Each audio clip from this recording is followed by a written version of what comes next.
Good evening, everyone. You're welcome to today's edition.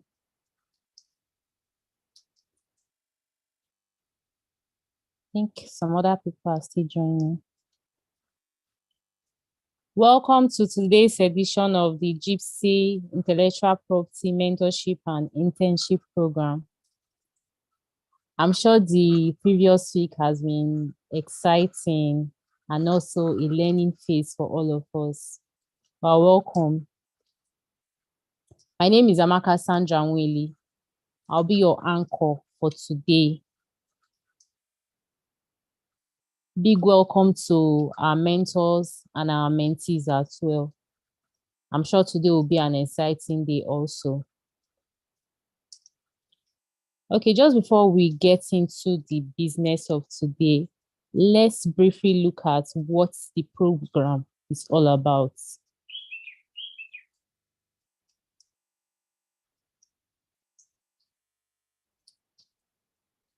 Okay. The Gypsy Intellectual Property Mentorship and Internship Program is a quarterly program for students, young professionals, and enthusiasts across Africa.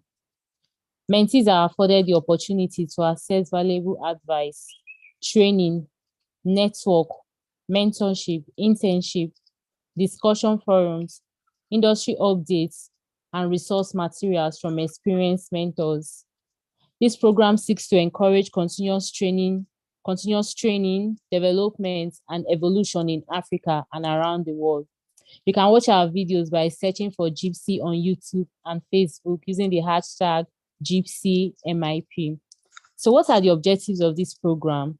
Firstly, to provide easy access to quality professional guidance, training, and resource materials for students, young professionals, and enthusiasts in Africa. Secondly, to facilitate dialogue and network among experienced and less experienced practitioners and stakeholders. Thirdly, to transform mentees into mentors and leaders for the next generation. And finally, to facilitate further mentorship, internship, scholarship, and job placement for mentees.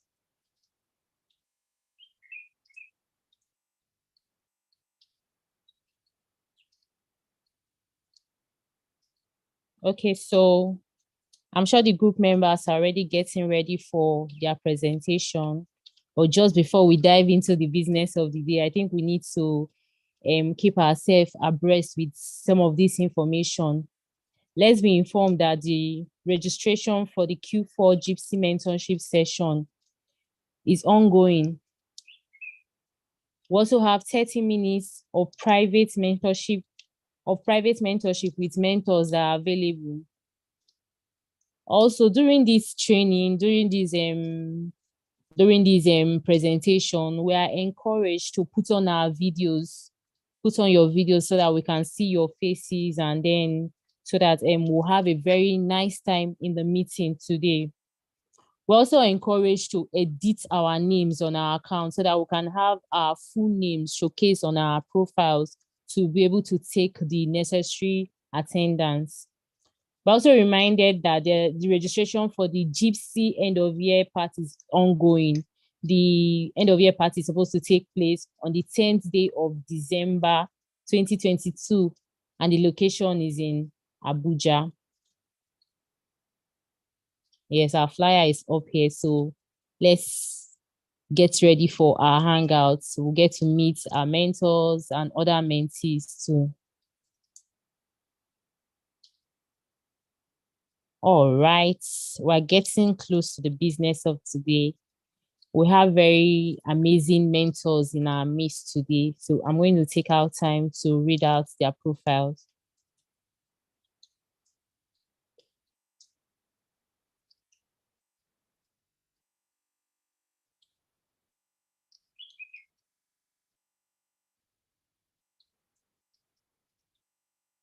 Okay.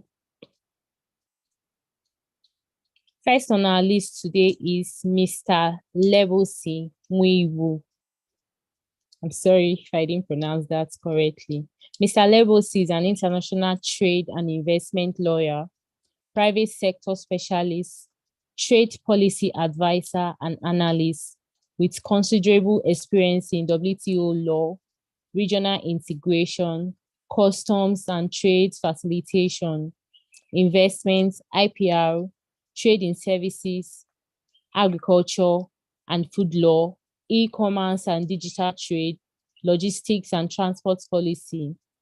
He has extensive experience in reviewing domestic trade laws and regulations affecting trade and governance, with an in-depth knowledge of multilateral disciplines and development economic issues. Mr. Lebosi has the commitment to drive and support initiatives that can turn around organizational goals and human capacity in any environment.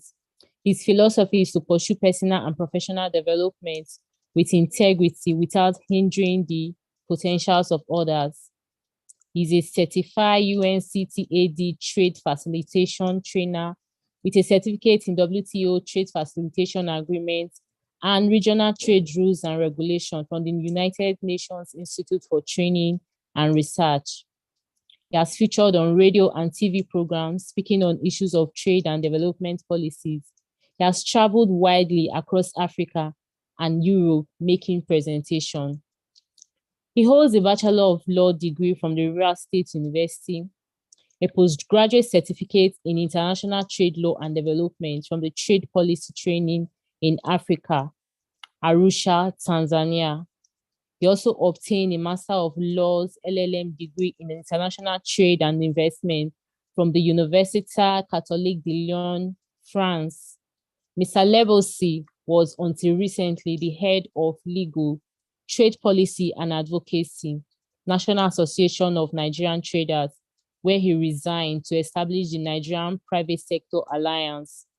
He worked briefly as a principal trade negotiator slash special personal assistant to the Director General, Nigerian Office for Trade Negotiations, where he was the lead trade lawyer that represented Nigeria in training in the legal scrubbing of the Afta draft test in Kigali, Rwanda, 2018.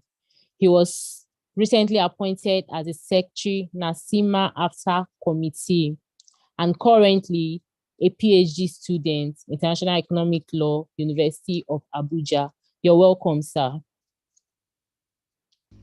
Thank you, Amaka. Okay, so our second mentor today. Our second mentor today is Mr. San Mbakalu. Mr. San Mbakalu has over 15 years experience implementing international development programs in geographical indications, international trade and investment, trade policy, research, policy reform, market access, mentoring and evaluation, capacity building, market linkages, and various chains and value chains, San's experience is cross-cutting in a complex cultural environment, applying multidimensional techniques and the entrepreneurial capabilities to deliver results.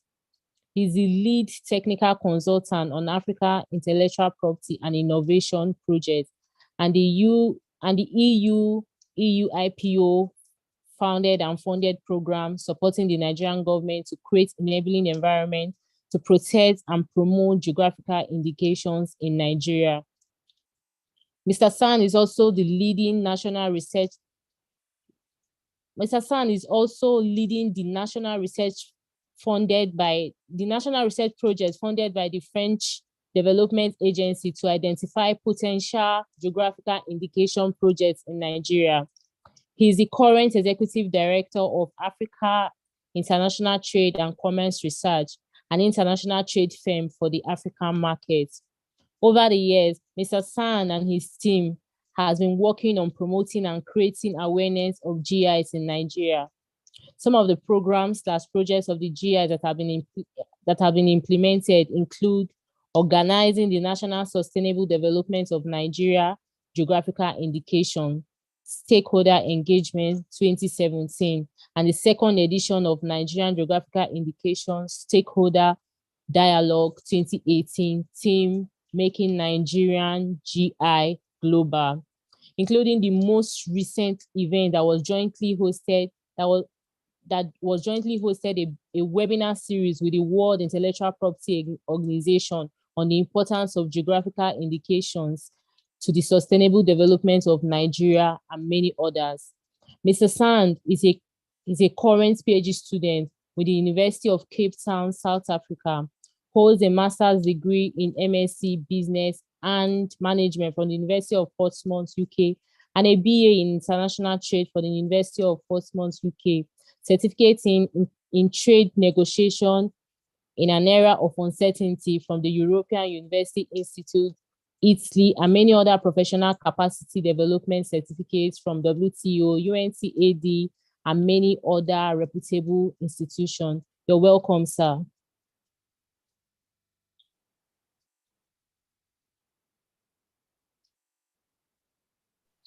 Thank you very much, Amaka. Yes, everyone can hear me all right. Welcome, sir. Our third mentor for today is Mr. Oluwa Tobiloba Moody. Mr. Toby is a director at the World Intellectual Property Organization. He heads the WIPO Nigerian office. His prior work experience includes professional legal roles with CIGI's International Law Research Program in Waterloo, Canada, WIPO's Traditional Knowledge Division, as well as the Appellate Body Secretariat of the World Trade Organization. He practiced briefly with the firm of Olani, George & Co. in Ibadan, Nigeria, as well as the police force headquarters, Ebonyi, Nigeria. Mr. Toby has a PhD in Global Intellectual Property Law from Queen's University, Canada, where his novel research in the area of traditional knowledge governance was recognized and funded by Canada's most prestigious graduate award, the Vienna Scholarship, an LLM International Trade and Investment Law from the University of Western Cape in South Africa in 2010, and an LLB from the University of Ibadan in Nigeria in 2007. He is a member of the Nigerian Bar. You're welcome, sir. Thank you for joining us today.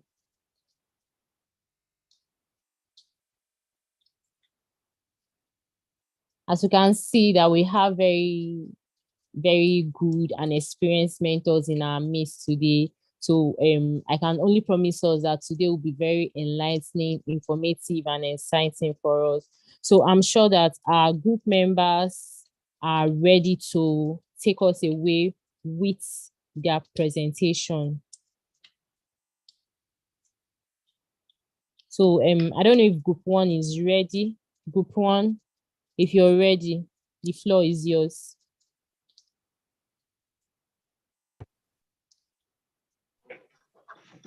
Hello, I just want to share the documents.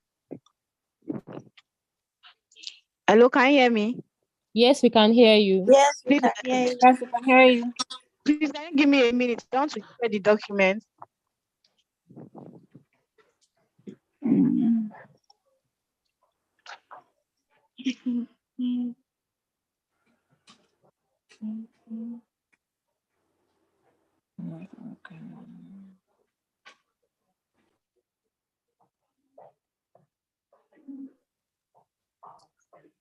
While you're sharing, I think you can start presenting. I don't know if you're the same person presenting and the same person sharing, so that will save time. No, sharing is not available, but I can quickly do that. Just give me a minute.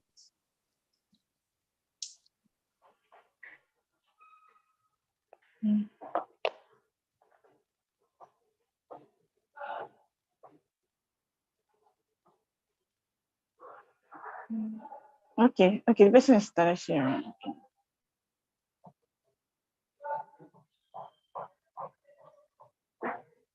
Okay, the person has started sharing.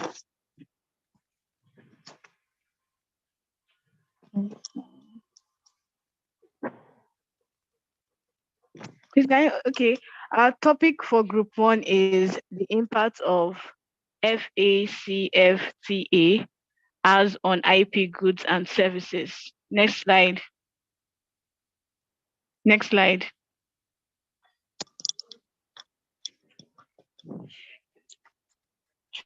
The AFCFTA agreement.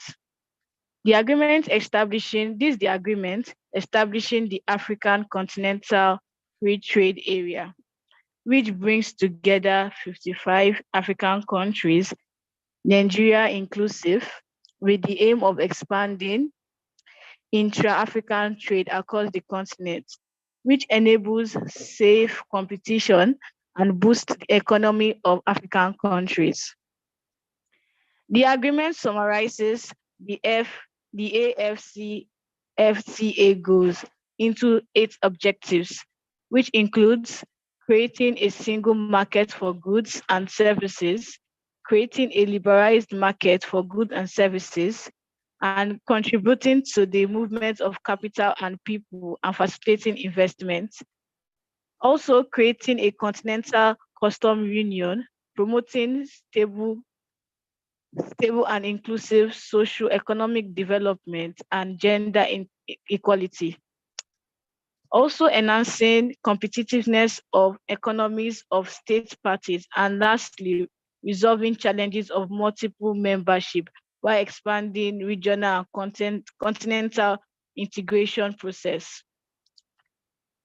Nigeria has deposited its instruments under the African Union Commission chairperson for ratification, and notably under the AFCFTA agreement. Trading commenced in 2021, subject to negotiation and protocols, and instruments of trade. So there are 2 phases to this negotiation. Phase 2 negotiation, which is of importance to us, and which intends to base the protocol on investment and intellectual property rights and competition policy as stated above, Although phase 2 negotiation was hoped to be completed last year, but due to COVID-19 pandemic, there have been a delay. Nigeria is home to a rich and dynamic creative sector, which includes the activities ranging from music and publishing to the manufacturing industries. But despite the economic possibility in Nigeria creative and innovative industry, there is still no intellectual property policy to facilitate the accepted ideas of the economic value of IP into the government's national economic plan. Next slide. The IPR protocol.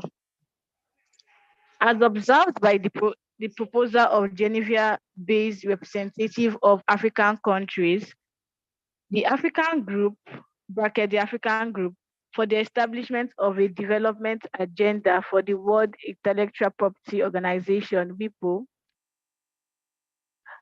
IP is just, in quotes, IP is just one mechanism among many for bringing about development. It should be used to support and enhance the legitimate economic aspiration of all developing countries, including the least developed countries, especially in the development of their productive forces, comprising of both human and natural resources.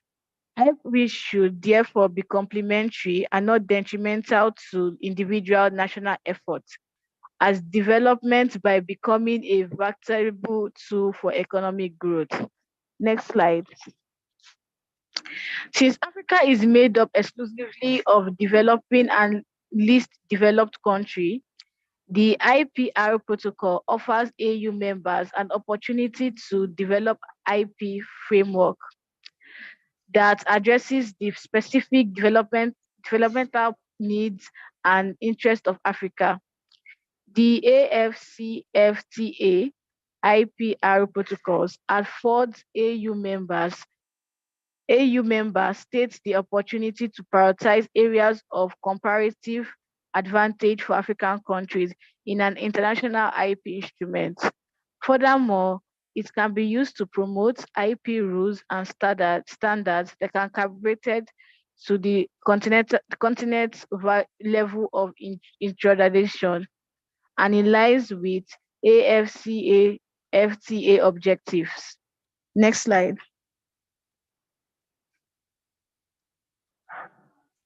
The impact Afcfta has on goods and services.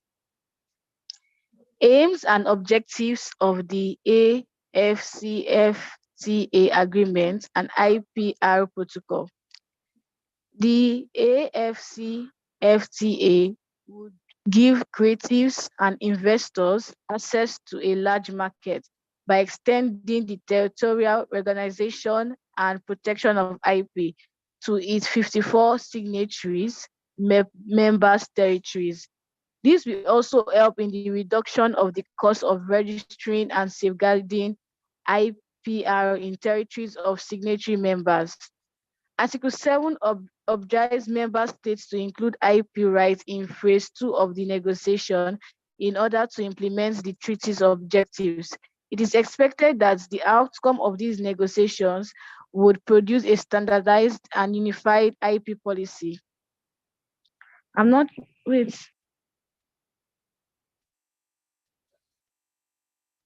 sure with that slide yet.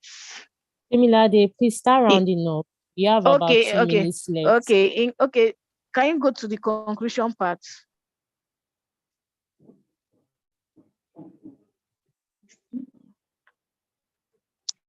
So in conclusion, intellectual property is critical to economic development, economic growth, and is a key sector that African states can exploit in order to boost the economies.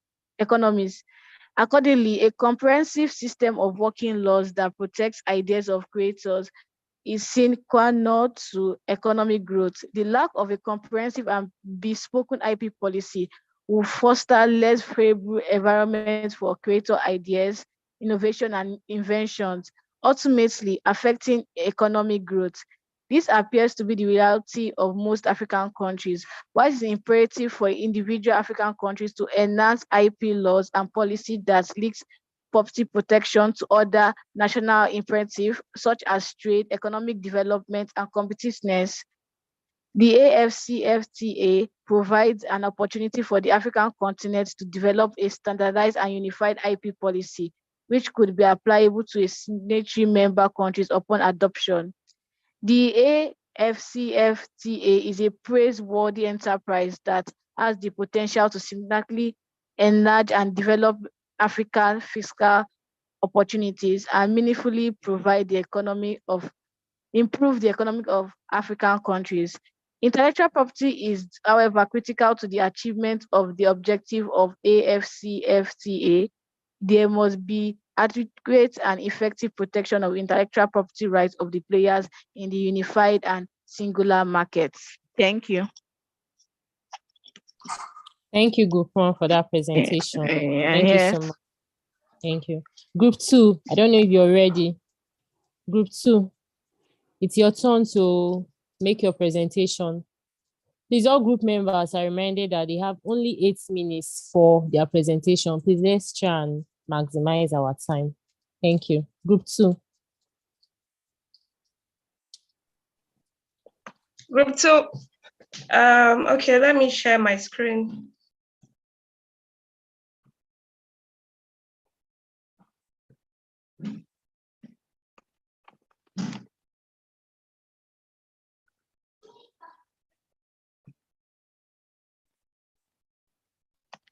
Okay, can everyone see my screen? Can everyone see my screen, please? Yes, we can. Okay, good evening, yes, everyone. My name is Gypsy Ishola, and I'm presenting on behalf of Group 2. Our presentation is on intellectual property protection for traditional knowledge, traditional cultural expressions, and folklore.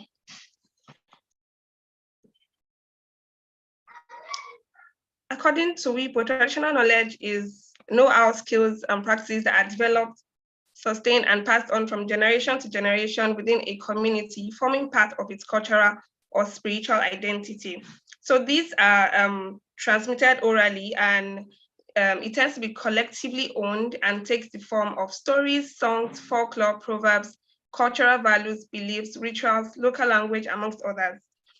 So for traditional cultural expressions, according to World Intellectual Property Organization, WIPO, these are otherwise called expressions of folklore, and they include music, dance, arts, designs, names, performances, ceremonies, and many other artistic or cultural expressions. Folklore reflects stories told by people in a particular region. It can be defined as a population's values, beliefs, and preferred way of life, and includes traditions such as tales, legends, proverbs, and jokes.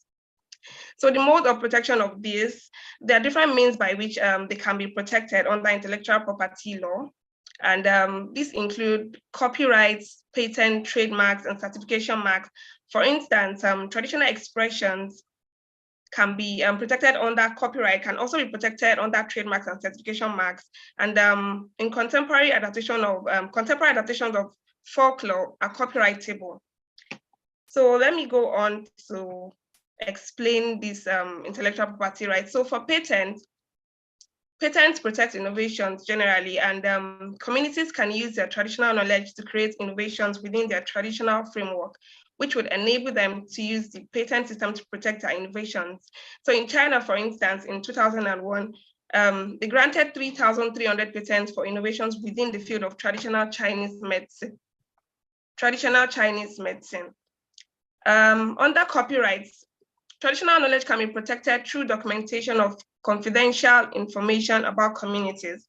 This is achieved by traditional knowledge database in defensive protection within the existing IP system, intellectual property system. So in India, for instance, the database on traditional knowledge, the database on traditional knowledge in India is an exemplary form of this right. So for trademark, traditional arts can be registered under trademarks. We know trademarks are usually for registering of logos, signs, and all of that. So an example is registered indigenous arts, which include Maori Arts Board in New Zealand and Te Waka Toa. Okay, so for Challenges surrounding the protection of traditional knowledge, traditional cultural expressions, and folklore. The major obstacle is, especially for folklore, is extension of intellectual property rights. And a major obstacle preventing the easy extension of intellectual property rights protection to folklore is the lack of a consistent definition. So in Nigeria, for instance, it is always difficult to determine which particular community is the owner of a given expression of folklore. And another challenge is the challenge of fixation, which is one of the requirements in registering intellectual property rights. And this is not available in folklore works. Also, traditional knowledge has not been recognized as a subject for intellectual property protection because many countries have not yet instituted systems for protecting traditional knowledge. So for this reason, they do not see the need to do so. Okay, and the last challenge is many traditional knowledge and folklore fail the requirements of innovation and novelty. Thus, there's been a proposal for a sui generis right for traditional knowledge, but only a few countries have made attempts to integrate this into their national legislation. So due to the fact that some countries have not integrated this, this is also another challenge. Okay, so I now go on to talk about a case study of a community that did not benefit from protection of their traditional knowledge, traditional cultural expressions, and folklore. So the Maasai, which is an ethnic group that have led a traditional semi-nomadic lifestyle found across southern Kenya and northern Tanzania regions. The Maasai community, they've been recognized for taking a more legalistic approach in ensuring protection and monetization of their cultural heritage through an initiative known as the Maasai Intellectual Property Initiative Trust. However, the objective of this initiative is to reclaim the Maasai ownership of its famous iconic cultural brand, that is the name, images, and its reputation, which is used around the world on products. However, research has shown that over 1,000 companies add the name Maasai to their products. And despite this worldwide usage of their brand, the Maasai communities at the grassroots level do not benefit from this. However, there are now initiatives being taken under the MIPI to ensure that these communities receive fair compensation from the use of their cultural brand. An example is the MIPI, through its Kenya branch in 2001, which lodged a petition with the Office of the Attorney General for recognition and protection of their traditional rights and cultural expression pursuant to the Protection of Traditional Knowledge and Cultural Expression Act of Kenya 2016. Okay, case study of the community that benefited from the protection of this IP. So the people of Bela community in Mali discovered a particular plant named Oryza longistaminata. And in this plant, there's a gene that fosters disease resistance. And the gene was patented by the University of California. The Genetic Resource Recognition Fund, GRRF, was established to oversee the distribution of commercial benefits from this plant between the host community and stakeholders. So by this way, they're able to benefit from it. So in conclusion, traditional knowledge and culture is a component part of a community as well as its history. It is what distinguishes a community from another, that is, makes it stand out. Therefore, it is paramount important that this distinct character is protected, as it is a key constituent of a community's social and physical environment. Finally, traditional knowledge, cultural expressions, and folklore can be protected under existing systems in intellectual property, which would aid proprietors of protected traditional knowledge and folklore to authorize or prevent the use of their intellectual assets and to benefit from in the event of any commercial exploitation. Thank you. Thank you so much, Group 2, for your presentation. Thank you so much. Group 3, I'm sure you're ready. Please, it's your turn to make your presentation. Okay, I'll be presenting for group 3. Someone will be sharing this screen on my behalf. I'll be presenting. Okay, thank you.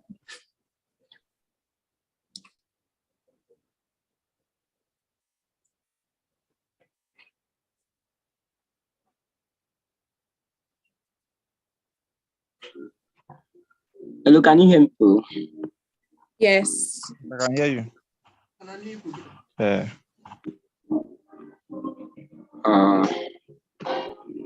Good evening, everybody. Okay.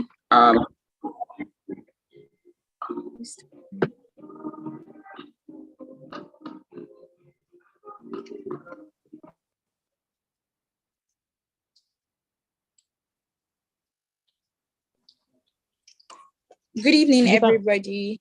Good evening. I'll just go on. Yes, there's no set. Okay, it's ready. Good evening, everybody. My name is Brenda Coco, and I'll be presenting on behalf of Group 3. Our presentation, the topic of our presentation is geographical indication. So, geographical indication is an aspect of intellectual property that protects the rights of unique qualities of goods that come from a particular geographical location. So the foundation of geographical indication can be traced to France. France used geographical indication to protect wine, and it was known as appellation of origin. Next slide, please. So examples of countries that benefit from geographical indication include Champagne of France, Scots whiskey, Port from Portugal, Havana from Cuba, tequila from Mexico, Darjeeling from India, Parmesan cheese from Italy. And in Nigeria, an example we can find is Ofada rice, but I don't know if it's protected, but that's just an example. Another example is Ijebu Gari. So we know that Gari, but the uniqueness of the Gari in the sense that it's slappy and is known for a particular region, the Ijebu people. That's why it's known as Ijebu Gari. Ofada, a place in, I think, Abeokuta, as Ofada rice. So what's the importance of geographical indication? The importance includes that geographical indication shows is an instrument that shows indication of source. Geographical indication is also an aspect of intellectual property that incorporates the values, reputation, and history of a particular product. It links the value of a people to the particular products. Next slide, please. Now, what's geographical indication? The United Nations Educational, Scientific, and Cultural Organization, in recognition of the worldwide reputation of Champagne, included the Champagne hillside houses and cellars in its World Heritage List. As a result, the Champagne hillside houses and cellars join the likes of Stonehenge, the Great Wall of China, and the pyramids of Giza, amongst others, on the list of World Heritage Sites. In other words, where a GI gains global reputation, its place of origin can boost its tourism status and in turn its socioeconomic status. One example I can give now is BTS. Though that cannot be seen as an intellectual property, stricto sensu, but when you look at what BTS has done to South Korea, especially in the tourism area, especially when it comes to tourism, we get an idea of geographical indication, though it's not geographical indication stricto sensu. Next slide, please. So the protection of GIs, national and international framework. WIPO administers a number of international treaties which provide a basis for protection of GIs in member states. Example is the Paris Convention for the Protection of Industrial Property, Madrid Agreement for the repression of false or deceptive indication of source on goods, Lisbon Agreement for the protection of appellation of origin and their international registration. Next slide, please. Okay. Active steps are being taken by developed and developing countries to protect their GIs, having understood the accompanying implication on the economy. This include one or a combination of various modes of protection, property rights, sui generis, and property rights in the sense of trademark, sui generis GI law. Sui generis means that they protect, they use intellectual property based on a special means of protection, a special means of intellectual property protection. So a good example, our Plant Variety Protection Act can be said to be a sui generis law, in the sense that we do not use other international laws, but we looked for a law that is peculiar to us, and we used it to protect our plant variety protection system. Next slide, please. Next slide, please. Okay, the Institut National de l'Industrie et de la Qualité, formerly the Institute, is a public administrative institution under the French Ministry of Agriculture, Food and Forestry, which also undertakes the responsibility of protecting all GIs in France, alongside other products that originate from France. These organizations and institutions ensure the registration and protection of geographical indication in other countries and internationally. Next slide, please. In fulfillment of its international obligation under TRIPS, Uganda passed into law the Geographical Indications Act, number 8 of 2013. The Act creates a sui generis system for the protection and registration of GIs in Uganda. The registration of geographical indication is empowered by the Act to establish and maintain a register of geographical indication. Please, can you go to the conclusion? So in conclusion, developing countries find it cumbersome to establish, okay, in Nigeria, one of the reasons why it's difficult to create geographical indication is that there's something called, for example, in one local government, there are several communities in one local government. So literally, if we protect geographical indication in Nigeria, one of the reasons why most scholars say that it's difficult to protect geographical indication, to use geographical indication to protect some particular goods in Nigeria, is because there are so many communities in Nigeria, and if you protect a particular goods in a community, who will be benefiting from that particular community? So for example, if I say I want to protect Ijebu Gari, there are like 6 Ijebu communities in Nigeria. There are 6 different Ijebu. There's Ijebu Ido, there's Ilishon, different ones. So literally, who is benefiting from that? That's one of the problem of protecting geographical indication in Nigeria. So we recommend here that it's recommended that there should be a specific legislation in Nigeria that governs the protection of geographical indication, and we can take examples from Pakistan geographical indication. Thank you so much for listening. Thank you so much, Group 3, for your presentation. Finally, we have Group 4. Group 4, I'm sure you're ready. The representative of Group 4 should give us their own presentation. Okay.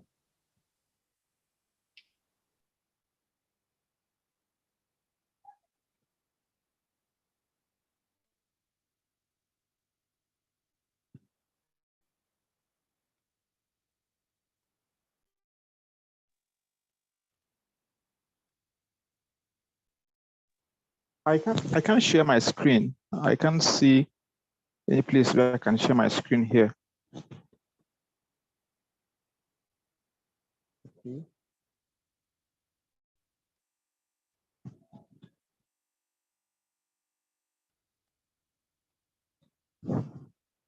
But can you see my screen, please? The screen is being shared. I think you can start Okay. now. Okay, good evening. I am Prince Chibuzo, and I'm the presenter for Group 4. So we're dealing with IP rights for genetic resources and plant variety. Okay, so genetic and other resources constitute unique as subject to IP protection. That this include animal breed, genetic consequence, amino acid consequence, information trait, and other natural trait from plants. And one protocol that guides this in is the Nagoya Protocol, which applies to the genetic resource of all organisms, including humans, within all the geographical areas of the contact parties. And then this protocol does not determine the genetic resources specifically, but in accordance with the Convention on Biological Diversity genetic material and genetic resources as defined as follows. It defines genetic materials as any material of plant, animal or microbiology, or any other origin containing functional units of heredity. So next slide, please.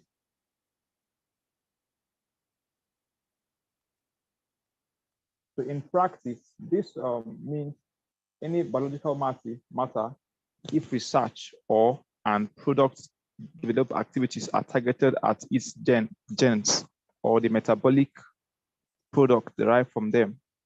However, different countries from different parts of the world have different interpretations of this resource.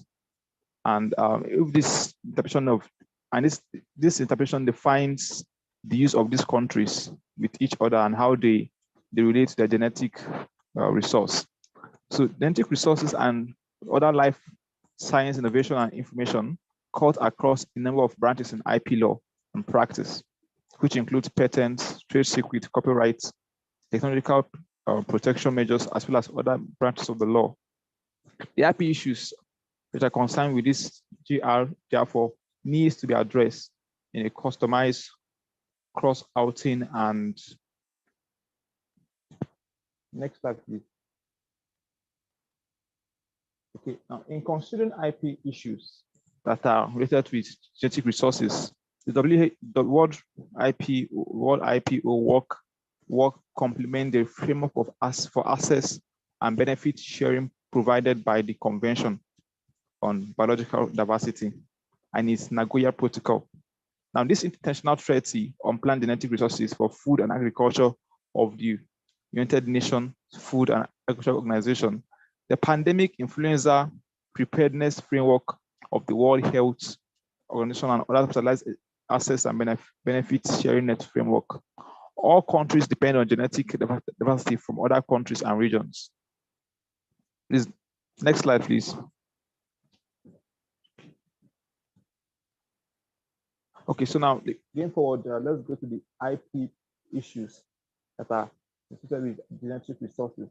Now, there are two main IP issues that are directly related to these genetic resources.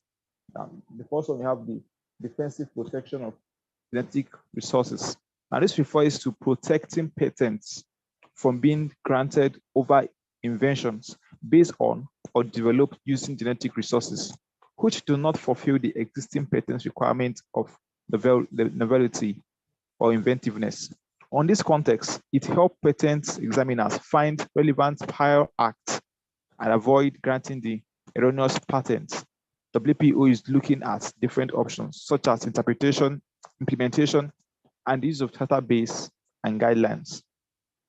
Another perhaps more controversial aspect of this issue concerns the possible disqualification of patent application that do not comply with the CBD obligations, which are related to prior informed consents, PIC, mutually agreed terms, fair and equitable benefit sharing, and disclosure of origin. Next slide, please.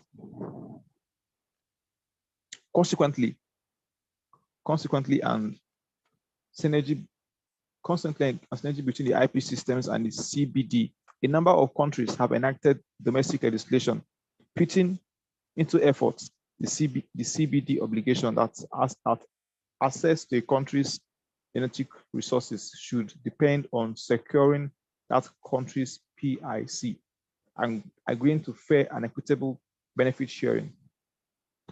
So, yes, next slide, please. So, case study. One of the case study we have is in India, where neem oil was approved as a biological agrochemical in the United States in 1996, and it had an estimated sale volume of about $750 million in 1998. So conflict over the names began when W.R. Grace and Co. obtained patent for a method of extracting names and exercised them to force Indian companies dealing with neem to buy its technology, which led to a worldwide campaign against this patent. Next slide, please. So we also have another one that happened in Indonesia, Indonesia, where about 50 patients died from avian influenza inflation, which was the highest number of the world, and raised a stir when it's dropped. So next slide, please. Okay, now let's go to plant variety. Plant variety are an intentional or recognized form of IP used to protect unique plant Group varieties. 4, please start rounding up. Okay. Start rounding up. So next slide. Okay. Go to the conclusion so that I will round off.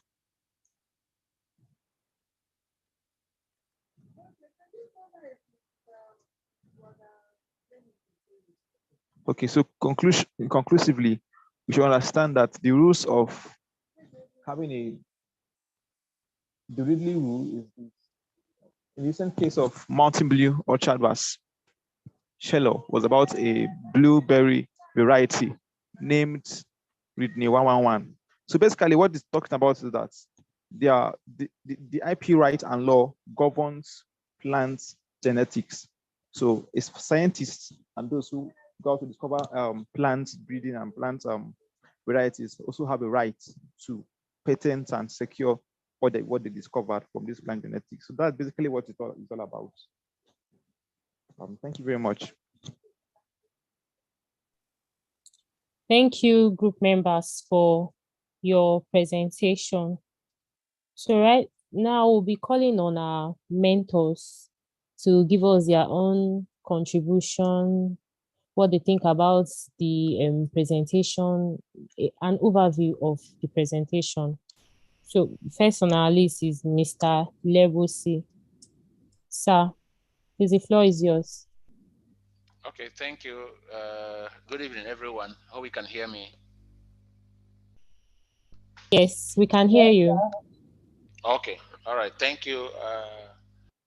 And then especially to Group 1 for putting together your work, especially the impact that Afcfta we have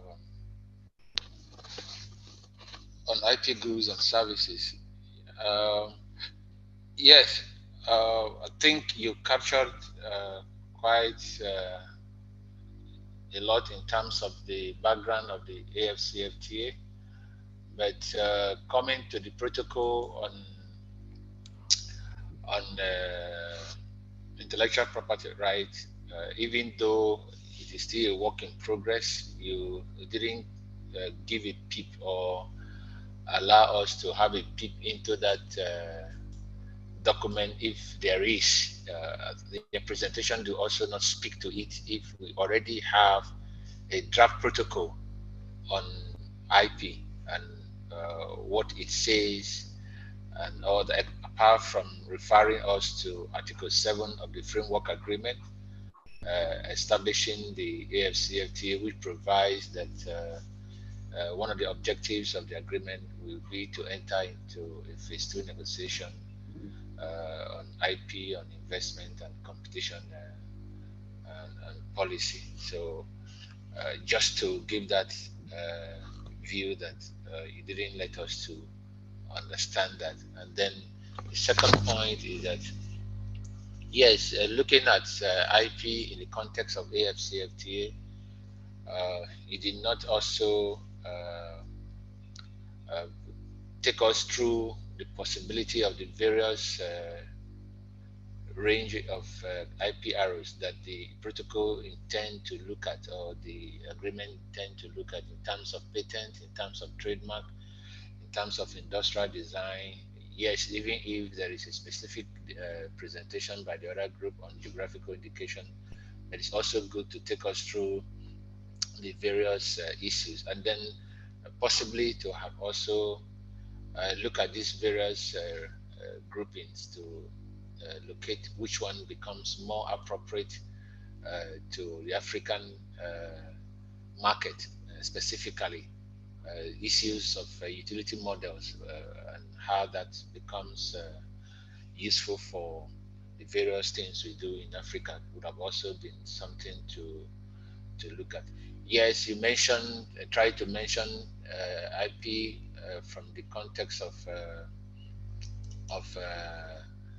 the African perspective, and you only make a quote of the African group.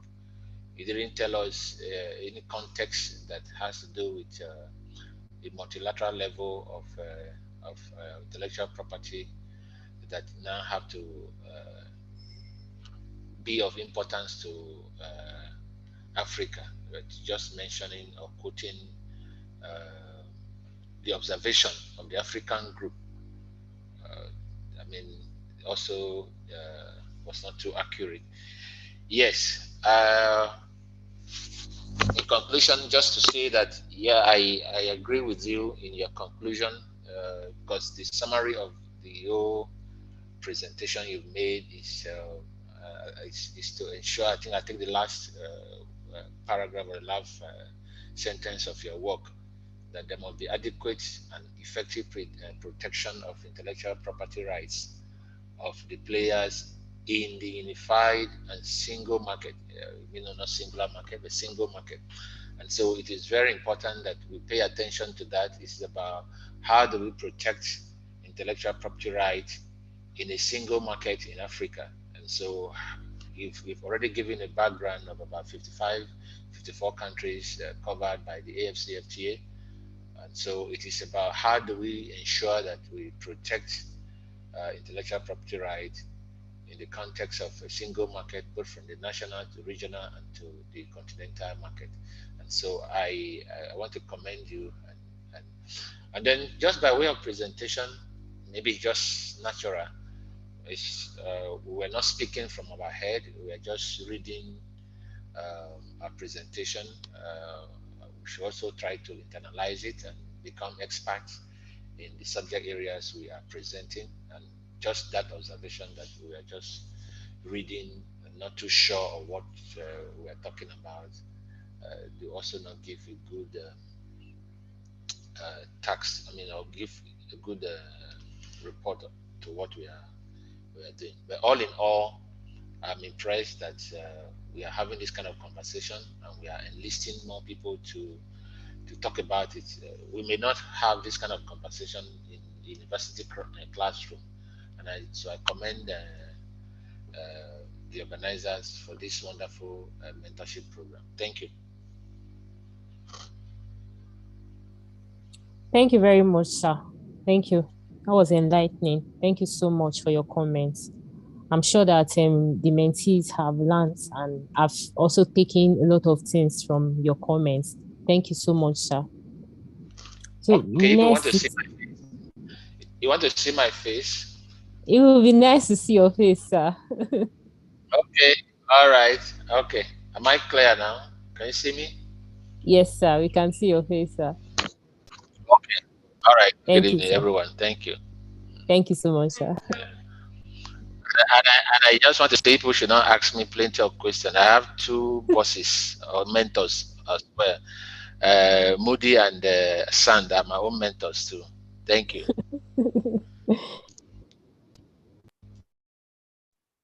Okay, we'll be calling on Mr. San to give us his own comments and observation. Good evening, everyone. Good evening, sir. Yeah, to allow for the bandwidth, I might not be able to turn my camera on to show I'm not as handsome as Legbosy, so he might get away with it as a model.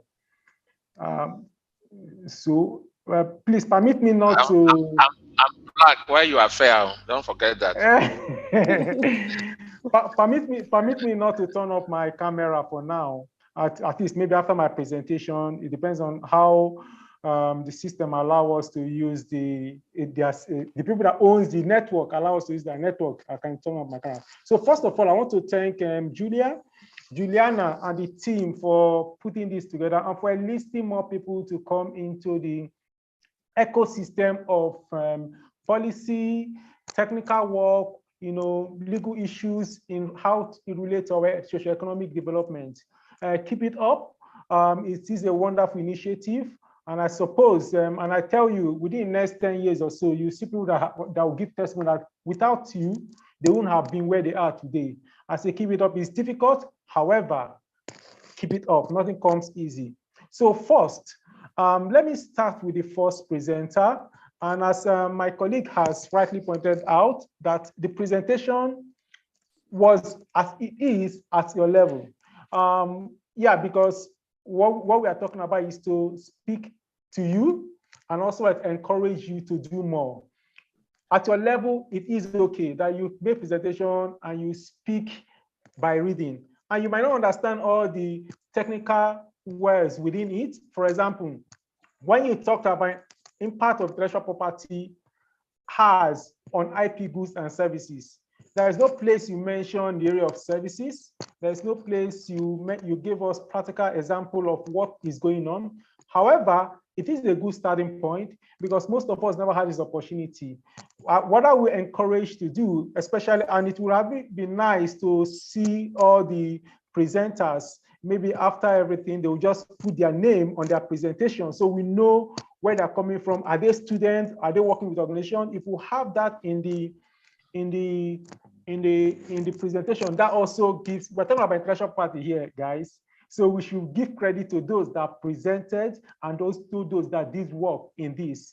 That is what it is. Intellectual property is about giving credence and acknowledging those that have made some effort to make our world better. So I say, well done for what you have done. There's more work to be done. So you need to speak more to the issues, because the topic you took actually for impact of Afcfta has on is a broad topic. I would have suggested that you maybe say, what is IP and Afcfta? That will help. So having said that, I say, well done. So the second presentation was on geographical indication, which is an area of interest. I can see here that Atanda Aishat wrote her name as the presentation. As I said earlier on, maybe if you have listed all the members of the group, that would have helped. Thank you. You gave the background, which is good, by giving us introduction of what intellectual property, where the origin. Let me correct this. Even why France has been in forefront of leading IP. Actually, if you go back to the Bible days, there are GI referred to even in the Bible days. So, but France has been in the forefront of this advocacy since 1885 or so, when the appellation of origin was initiated, and they pushed. Okay, appellation of origin. Okay, yeah, I just noted it that it's 1919. So it's a long time coming. Even I think there was even a convention that was held far before this modern day. But while you were listing the international multilateral system that governs geographical indication, you didn't mention TRIPS agreement. TRIPS agreement actually, Article 22 and 23 specifically, gives us, was the first time geographical indication was mentioned as a part of intellectual property that has to do with trade. So you didn't mention, even while you mentioned TRIPS agreements later on, you didn't really mention what aspect of it that they use with geographical indication. I think you should look out for that. And also, because I'm going to allow Dr. Moody, because of time, you mentioned, I was expecting though, and I was expecting that while you were making your presentation, you should be sure of if Nigeria has a system in place already to be able to protect a product. Nigeria doesn't have any, our law doesn't recognize geographic indication, neither is there a policy. So having a geographic, talking about Nigeria, having a system and having that, no, it's not that. It's still work in progress. As a matter of fact, we have a draft law that's already put together by a National Technical Working Group that we hope to push out. And I also want to speak to the fact that it's going to be difficult. One of the challenges we talked about is the difficulty of having geographical indication implement that system in Nigeria because of the areas. For example, you made mention of Ijebu-Gari because you have Ijebu-Igbo. So that can be taken care of under as some of it has been taken care of, because any area that is called Ijebu and association that adhere to the standard or specification code to follow to produce Ijebu Gari benefit from it. It is not the community that benefits, it is the association that sells, that process Ijebu Gari that benefits from it. However, the community benefits from tax, they benefit from tourism, they benefit from the value chain of producing Ijebu Gari, like the cassava, the transport people benefit from it. But who benefit from every GI product are the producers. Let's be clear about that. And it's not about the fragmentation of the location. That can be taken care of when we map it together and ensure. You'll be shocked if I tell you this challenge their basmati rice is having with Pakistan as we speak. Now, basmati is a GI product from India, because it's a border town between India and Pakistan. They say Pakistan say we have to have it, but you can't have it because it is an economic tool for India. So there is a whole lot you have said, which I still want to commend you for even taking effort, for making effort to go into identifying the product, reading about it, because it is not something common. And seeing young people developing interest in intellectual property beyond the abstract level, making intellectual property work and knowing on the application is a welcome development. I say kudos to you. So let me just in one word for the last presenter, because I suppose I think I think two intellectual property and genetic rights and resources. Fantastic presentation, but as Lekwasi have said, you don't read through it, you speak to it. But it's a welcome development. Some of us didn't have this opportunity in secondary school. So we learned it when we tried to go to university. And if we have graduated, some of the mentees have graduated, and you are still speaking to this in graduation, so you need to spend more time at night to do this presentation yourself, so you'll be able to make it better, because this is our world now. So I believe the whole presentation is a starting point, but there is still more to go. There is still more grounds to conquer, and I want to encourage you to keep on making those efforts and then address this issue. So I want to also confirm, because there are some questions that were given to us, if this is time we need to address those questions or respond to them, and because I prepared for some, and then I'm just asking the moderator if this is the time. If not, let me know if it is. Then I can speak in specific terms. Yeah, okay, all right. After Mr. Moody's comments. Okay, all right. Okay, thank you very much. So that is my feedback for the presenters. One, take away. Represent every presenter and every member group in your presentation. Two, speak to your presentation from your heart and relate it to what goes on. Don't read from it. And three, be self-confident about it. Being self-confident is that you must have prepared for it so that you don't leave those gaps. Thank you very much, and congratulations for coming this far. Thank you so much, sir. Thank you. There's a whole lot to take out from the comments and all, and I'm learning a lot. I know that the mentees are also learning. I think that this training is just for me. Thank you, sir. So we'll be calling on Mr. Moody to give us his comments. All right. Good evening, everyone, and thanks so much again for the opportunity to be here. Let me thank my colleagues, Legosi and Mr. Sand. Mr. Legosi, I'm actually surprised that you call me a mentor. I think that we're all here to learn from you as well, and Mr. Sand as well. So I'm just really grateful to be in such company. Well done, Julian. Well done, Juliana, and congratulations on the great work that you continue to do, and also Amaka, thank you so much for how well you've led this session. And I should also just commend. I'm not really going to repeat what the other mentors have said. I completely agree with their feedback, and I will just commend all the participants for your really insightful presentations. It's really been a pleasure listening through. I think there are lots of places that we can still improve on, and I'll just make a few comments on particularly group 2 and group 4, which touched on traditional knowledge and also genetic resources. In terms of group 2's work, I just wanted, sorry, let me just put it up here. I thought you had a very good presentation. I was a bit worried about some of the some things that I would consider like some conceptual.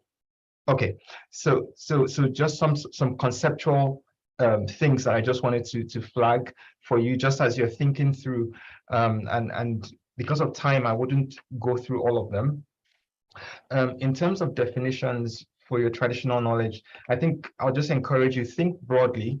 When you're looking at traditional knowledge, think about it simply with a back. I mean, it's nice to think from a backdrop of two clashing or two colliding world systems or two colliding worldviews, right? There is what you would think about as the Western picture of how knowledge is created, is generated, is transmitted.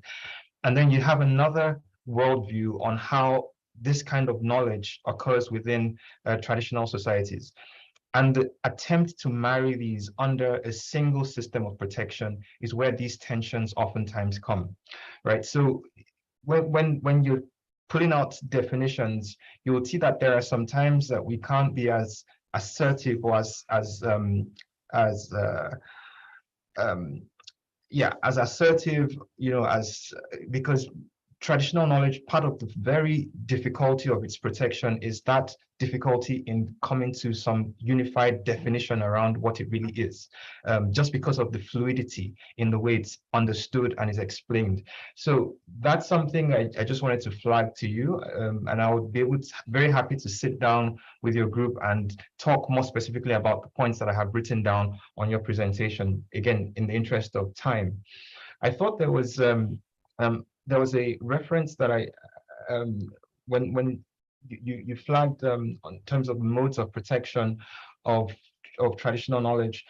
Now, of course, one of the IP system offers a very useful tool for protecting traditional knowledge, but what we've come to agree is that it doesn't. I mean, it's like trying to fit a square peg in a round hole, and I didn't hear that part really coming out in the way you were explaining the role and the relevance of IP.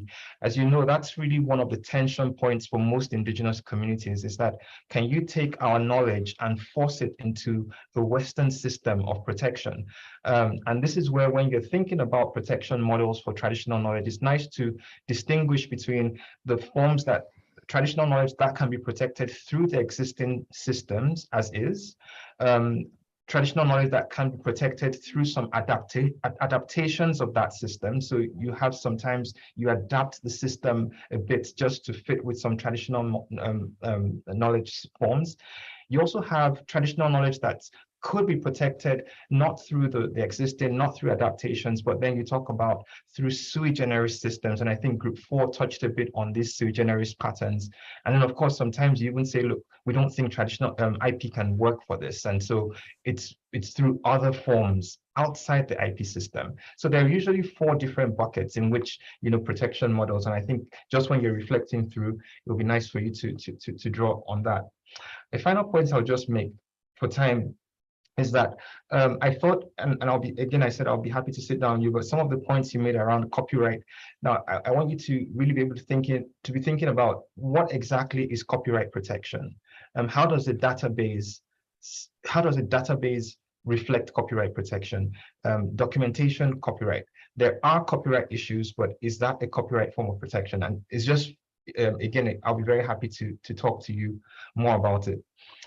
Finally, let me just mention on your work that there's a difference between innovation and inventions, and I think you would see that you referred a lot to the patent system, protecting innovations. We often describe inventions, that's the things that are new, capable of industrial application, that are the product of inventive activity. Those are individual inventions, but innovation is the entire process. It's the entire chain from, you know, ideation or coming with an idea and taking it into a commercial product that improves the lives of society. And it's very important that even from this early stage, you get that conceptual difference, because it really helps when you're putting the words in your presentations. So thank you so much for that. I know I have just a short time, and I'll, with the permission of the host, I'll just switch to group 4 and just give a very few comments on that. So on group 4, I will just touch on your discussion on genetic resources. I think one of the big omissions that I was hoping to see is reference to the most recent development at WIPO on the issue of genetic resources, which was that the member states actually have decided to move forward to a diplomatic conference, you know, basically coming to some form of agreement on a text to protect genetic resources. I think conceptually you were spot on the way you described the regimes.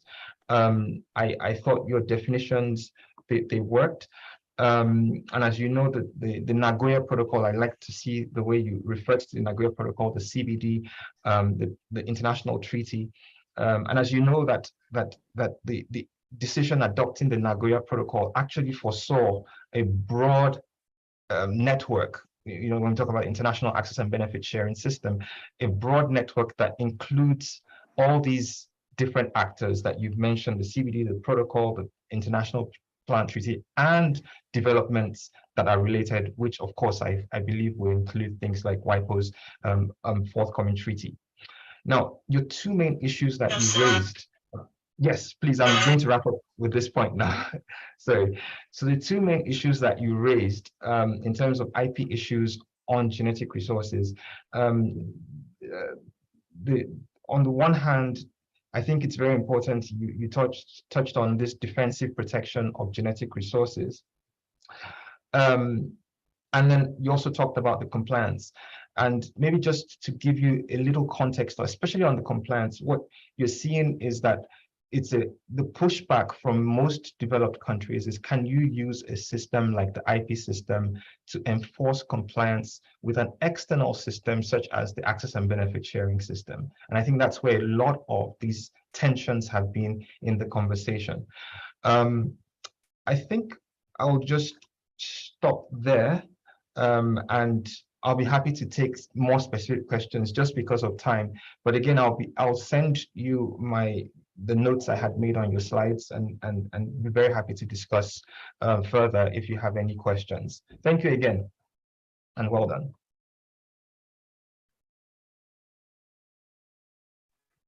Thank you very much, Mr. Moody, for that beautiful comments and recommendations. Okay, so our first moderator, I think she's not with us anymore, so I will be taking over from here.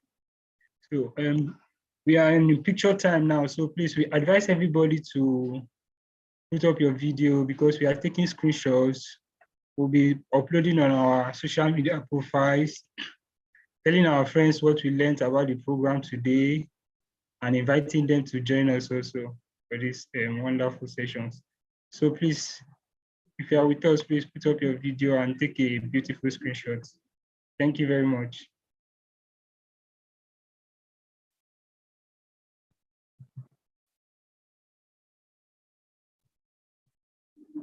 Okay, I can see everybody putting up their video. Okay, thank you. For those that didn't put their video on, don't worry, you're all looking beautiful. Please put up your video. Thank you. Okay.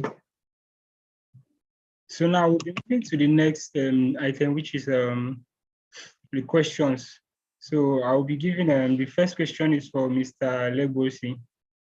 So question number 1, what are the limitations for the application of Afcfta Afcfta agreements in countries, and under what circumstances, if any, can a country choose not to follow stated agreements? I'll come again. What are the limitations for the application of Afcfta agreements in countries, and under what circumstances, if any, can a country choose not to follow stated agreements? Okay, one more time, thank you for that. In my earlier response, I didn't know that I was supposed to do 10 minutes and then possibly dive into other presentations. I was thinking my focus is on the Afcfta component of the conversation. However, yeah, in terms of countries choosing not to follow any stated agreement, I think it does not apply because the rule is that you have joined a process, in this case the Afcfta, and so you are bound by that provision.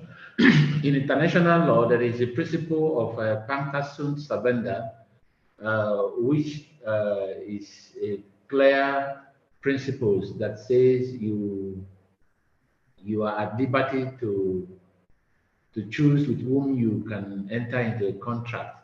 And so if you have entered into a contract or you are entered into a negotiation process under the Afcfta, you are bound by the provisions of the agreement. However, where cases becomes obvious, the Afcfta provision is also for the first phase now, I think is allowed for 5 years and then subject to review. So if for any reason in this first phase of implementation, and then member states feel or a particular country feels that is no longer interested, I think you are also allowed to opt out of the agreement. But primarily, under normal circumstances, like you said, you are expected to comply with the pacta sunt servanda rule. However, again, there may be criteria or there may be conditions where countries may choose not to, or will relent on the provisions of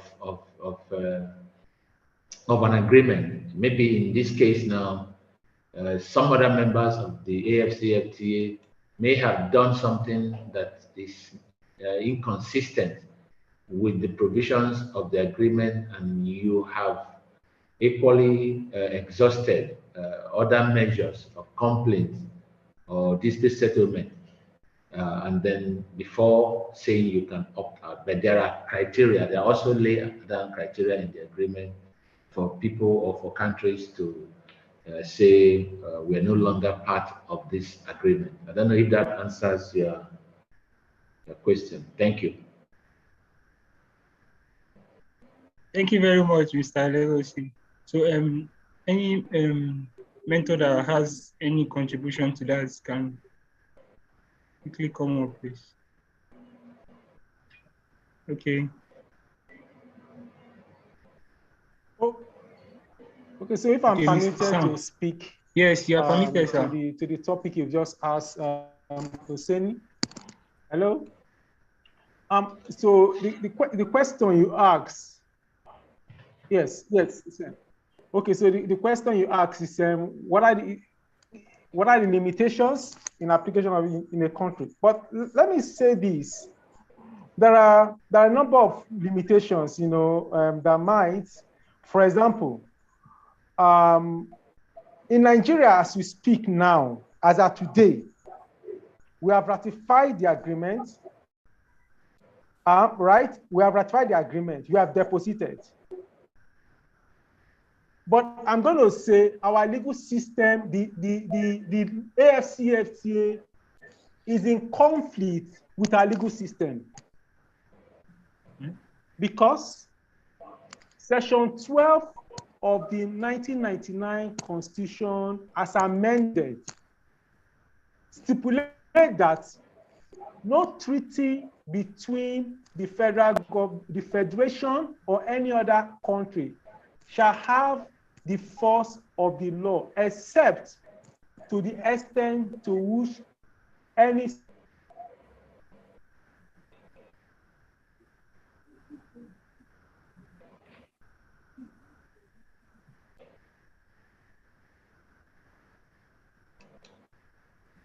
I don't know. I can't hear you, Mr. Sam. Can we all hear Mr. Sam?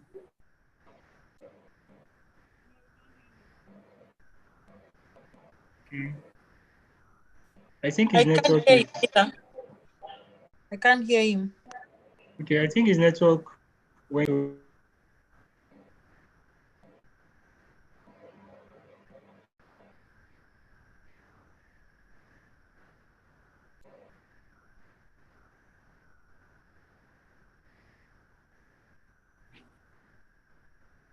Okay, so the next question is for Mr. Lebosi again. So how are national and regional IP protection factored into the Afcfta agreements? Okay, thank you. Are you there? Yes, I'm here. Did you get the question? Okay. Yeah, I got the question. Like I said earlier, in the presentation, we did not make an overview of the proposed protocol on intellectual property by under the Afcfta. And so I want to believe we are making an assumption here of what those protection factors, those national and regional protection factor would be, because it is still a draft that is yet to be finalized, except we have it available for this purpose. However, to my understanding, the essence, like I said before, the essence of the presentation that was made is to how we can effectively protect intellectual property under a single market. And the intention, the primary intention of the Afcfta is to have a single market for Africa. And that is characterized by, when we talk about single market, we're talking about an area that is without internal frontiers, in which the free movement of goods, of persons, of services, and capital are ensured. And so what that means is that under a single market, we no longer have internal restrictions in terms of movement of goods, in terms of movement of persons, in terms of movement of services. And so in that context, applying it to IP, that is already enshrined or already intended. And it is also a system that is ensuring that competition is not distorted. And so one thing we should be mindful of is that when we have a single market, the issue of regional exhaustion becomes critical in terms of using the regional exhaustion regime as a basis for industrial policy too. For instance, if the owner of a national patent or a trademark is to be allowed to rely on his or her right to prevent the issue, which was also not mentioned, the issue of parallel importation from other member states. This kind of, or in that context, it will not be allowed, or it will not be compatible with the issue of quantitative restriction or measures that have equal effect, so to say, if we allow that, okay, because you're an owner of a national patent, and so you should protect it, or you should not allow it to be moved from Nigeria to Togo or from Nigeria to Ghana, as it were. So that is also something we must be very, very mindful of. And that is, the second thing is the principle of regional exertion, which is a rule that supports free movement of goods, that I've said earlier, since we already share common purpose in Africa. So the principle is to ensure that we are able to move goods from point A to point B, and ensure that that internal discussions are not promoted in Africa. So all in all, it is the anticipation of the Afcfta agreement using the intellectual property or the protocol on intellectual property to ensure that issues of parallel importation or regional exertion are clearly promoted, so that if you produce something in Nigeria or produce something in South Africa, you don't need to register it afresh when it moves from Nigeria to Ghana under that rule, particularly when it comes to parallel importation of some of these goods, or principally, which is what is important to us in Africa when it comes to pharmaceutical products or even other products across the country. So yes, when the protocol becomes effective or comes into force, it will be something that we need to embrace, so that we no longer have those restrictions in terms of movement of persons, in terms of movement of goods and services, or even investment. So I think that is what much I can contribute in the context of national and regional protection. So if you have a product in Nigeria which is protected nationally by the principle of regional exertion, it is allowed to move from that point into the other country, possibly and clearly so, unrestricted. Thank you. All right, thank you very much, sir. So I don't know if Mr. Moody or Mr. Sam will have any contributions to that before we move to the next question. Okay, sorry, I lost my connection when I was speaking, so hopefully this might be a little bit stable because I moved to my mobile. So I wanted to speak to the challenge we have, the limitation we have as a country, where I don't really think, except anything change going forward, is in the area of dispute settlement when it comes to the implementation or enforcement of Afcfta agreement in Nigeria. Because currently, the agreement is not known by our law. And I think the group two that spoke on geographical indication spelled it out in the section 12 of the 1999 Constitution, which I stated. I don't know if I was audible when I said it.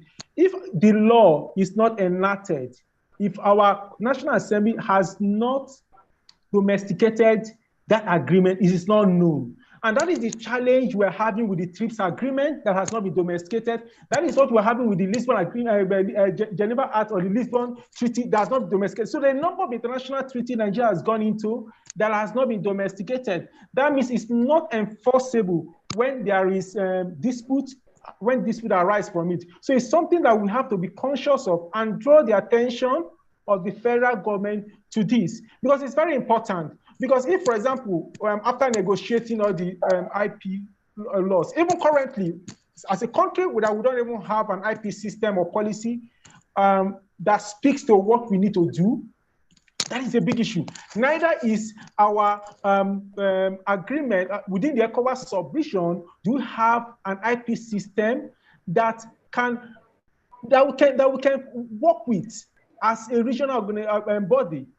It's not there because if you look at Article 4 of the agreement on of Afcfta again, it's prescribed that the cooperation of state parties on investment, international party, and competition policy. Therefore, state parties, what are we going to be cooperating with other state parties as a country? In the region, what are we going to be cooperating on with other state party, other regions? It is not really there because the phase 2 negotiation is going on. People are speaking, but I doubt if ECOWAS itself has even come together and say, guys, let's sit down together and have conversation on what we will be putting forward. So everybody is discussing and negotiating on what basis, especially from Nigeria. These are things that we just have to be conscious of, and as well as through advocacy, draw the attention of the federal government, in particular, and the National Assembly, to be able to look into this and pass it and domesticate these international treaties that we have signed, that which everybody has praised that is going to benefit Nigeria as a whole. That is my contribution in this aspect of IP and Afcfta. Thank you very much. Thank you very much, Mr. Sand, for that beautiful contribution. It was really insightful. So the third question for today is still for Mr. Regbosi, which is where there is a conflict between a provision of the Afcfta agreement and an IP legislation validly enforcing in Nigeria, what law would be upheld and why?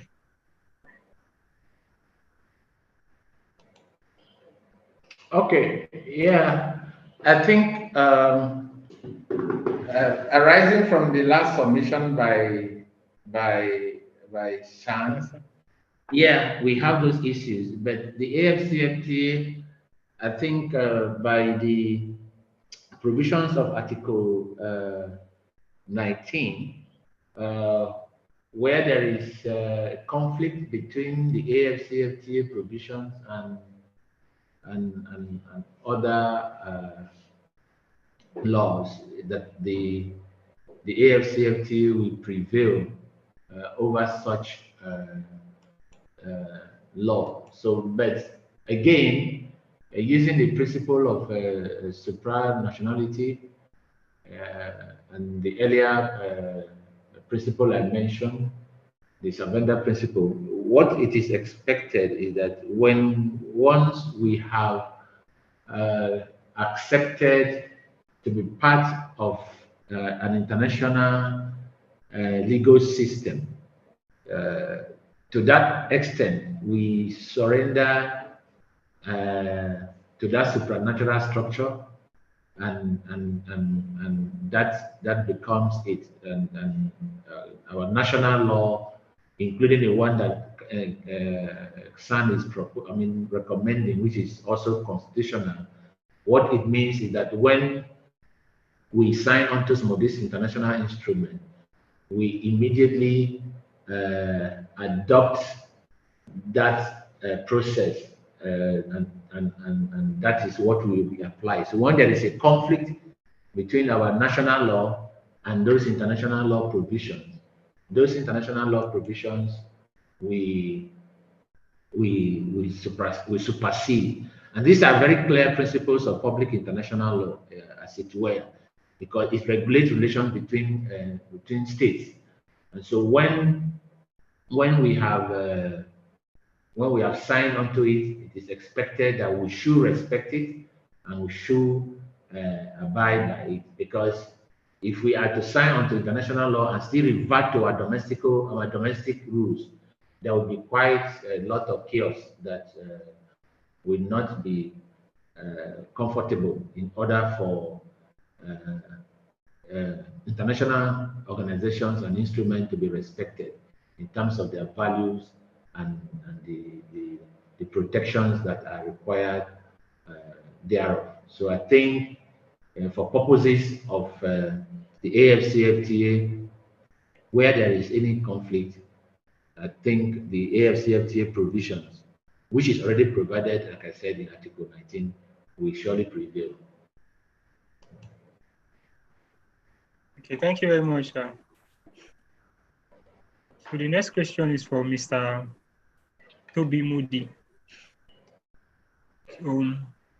what is the system put in place by Nigerians to resolve IP issues associated with genetic resources?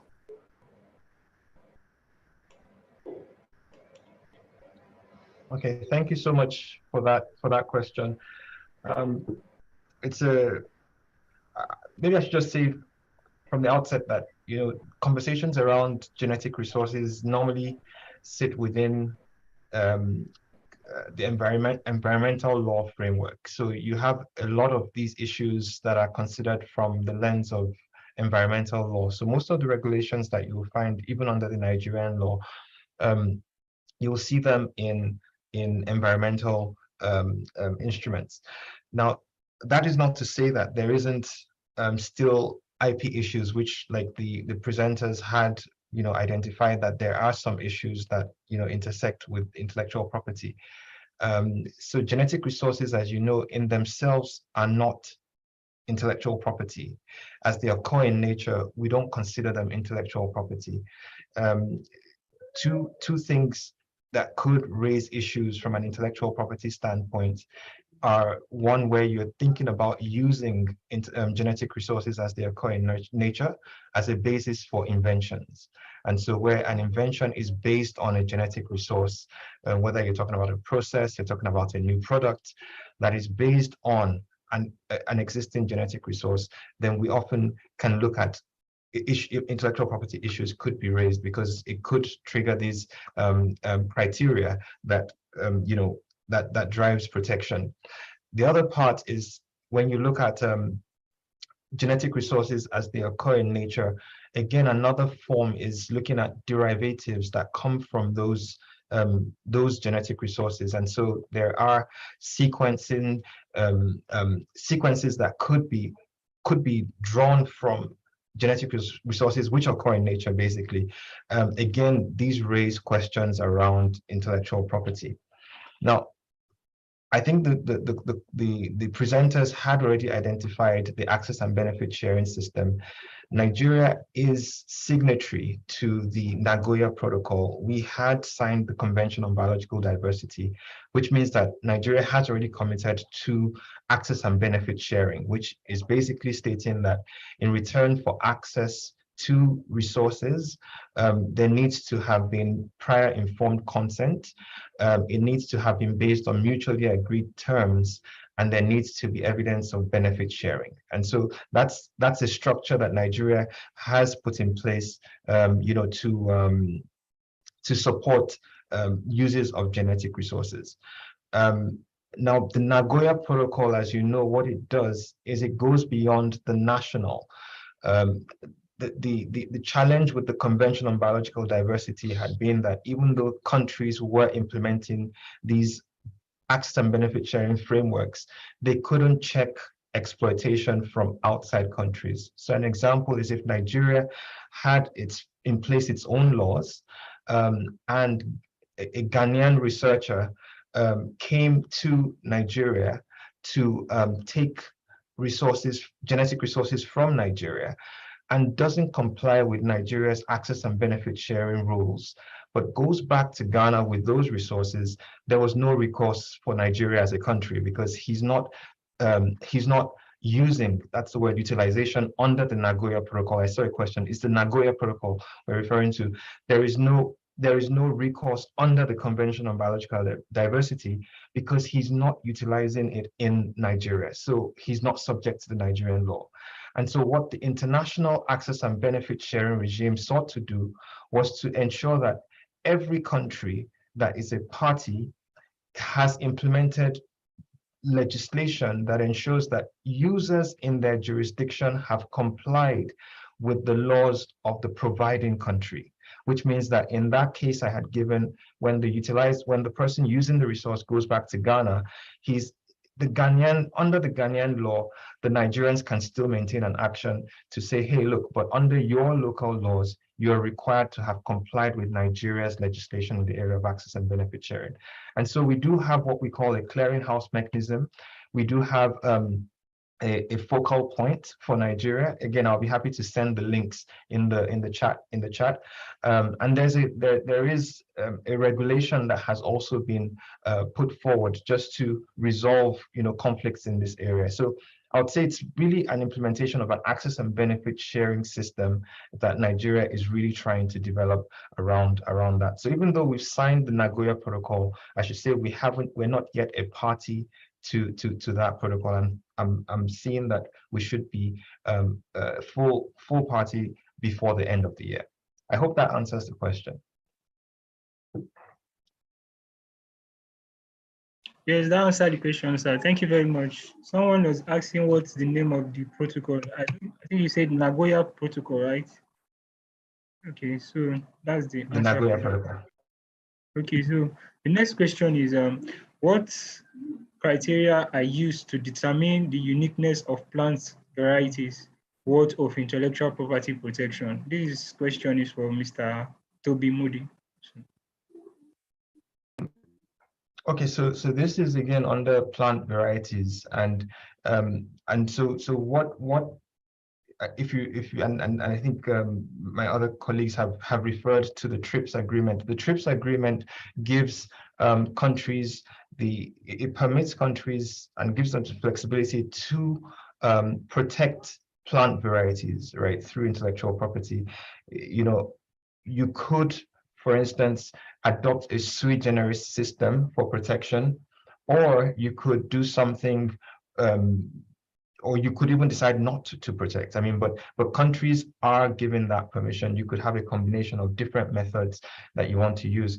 Now, there are basically four requirements that are often referenced. One is that you talk about novelty. So if a country is seeking to protect a particular species, you're talking about the fact that it is new or it's novelty. It is also distinct from existing or commonly known varieties. Then it's also a homogeneous species, or it's a uniform species, and it's stable, right? And by stability, you're talking about the fact that these characteristics that you seek to protect, they can be maintained over a repeated period of time. So there's a consistency in their occurrence. And so when it does fulfill those criteria, then we talk a bit about it does fulfill the eligibility requirements for protection under the UPOP system. Yeah. Thank you very much, Mr. Moody. So in case Mr. Lebosi or Mr. San has any contributions to that, if you can throw more comments on that. Okay. I think we can carry on really, because Dr. Midu, that is the area of his expertise. And you didn't even mention that he won an award in this area when he was in school, and that is his area of expertise. But I just want to comment a little in the area of the area of trade for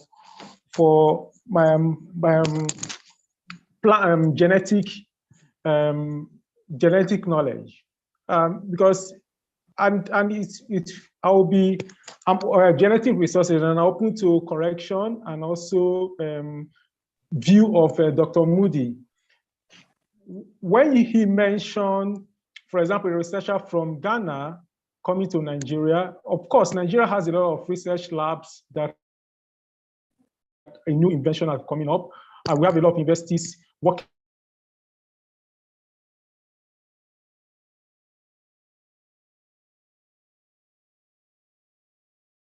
on this area, but most of them has that. A Ghanaian takes his genetic knowledge to Ghana and monetize it without making reference or resource to where it's coming from. How would it be a case between a bilateral conflict between Nigeria and Ghana, or is going to be a bilateral conflict between the research organization, i.e. in Nigeria, and the individual or the researcher that is from Ghana that came to take the genetic knowledge and monetize it in Ghana? who is going to fight this conflict based on international protocol that we have on ground? It's just a question. I want more knowledge from, more insight from Dr. Moody. If he knows, and that would be appreciated. Okay, Dr. Moody, I think. Okay, Sandy, I put you on the spot, but thank you so much. I think so. What tends to happen, and when we talk about access and benefit sharing, we're often referring to it fits within the contract, basic principles of contract.